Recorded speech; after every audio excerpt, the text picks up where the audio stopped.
আজকে হঠাৎ করে অনাকাঙ্ক্ষিতভাবে বাসায় মেহমান আসলো, তাই তাড়াহুড়ো করে শর্টকাট যতটুকু পারছি তাদের জন্য আয়োজন করলাম। আসসালামু আলাইকুম, সবাই কেমন, আমার আপু ভাইয়েরা সবাই কেমন আছেন? বিদেশে, প্রবাসে কিংবা দেশে যারা যেখান থেকে আমার ভিডিওটা দেখছেন সবাইকে আন্তরিক শুভেচ্ছা অভিনন্দন।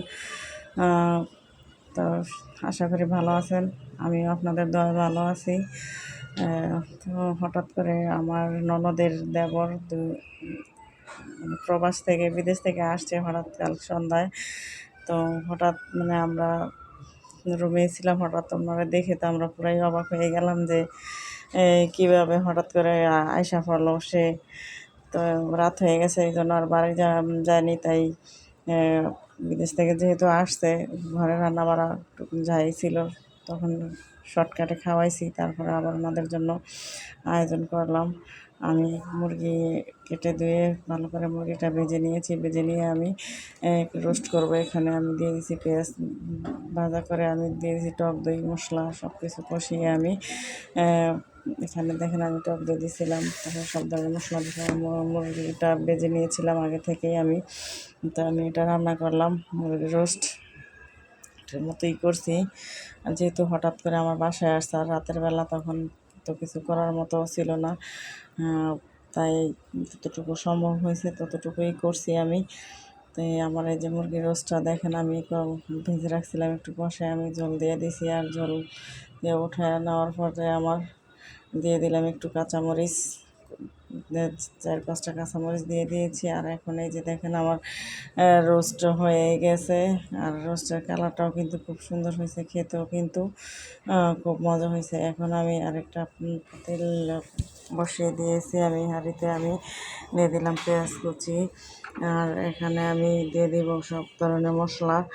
আর যেহেতু আমি ওই যে মিক্স মশলা নিজে বানিয়ে নিয়েছি, তাই আমি আস্তা মশলাটা একটু কম দেই। আর এখন আমি দিয়ে দিব আদা রসুন, দিয়ে দিলাম লবণ, আর দিয়ে দেবো আমি হলুদের গুঁড়া, এখানে হলুদ মরিচের গুঁড়া দিয়ে দিলাম, আর দিয়ে দিব যে ধনিয়ার গুঁড়া দিয়ে আমি একটু পানি দিয়ে দিলাম যাতে মশলাটা পুড়ে না যায়। তো মশলাটা আমার কষানো শেষ, মশলাটা কষানো শেষ। আমি এখন দিয়ে দিলাম গোস্তটা, আমি আগে থেকে ধুয়ে পরিষ্কার করে রেখেছিলাম।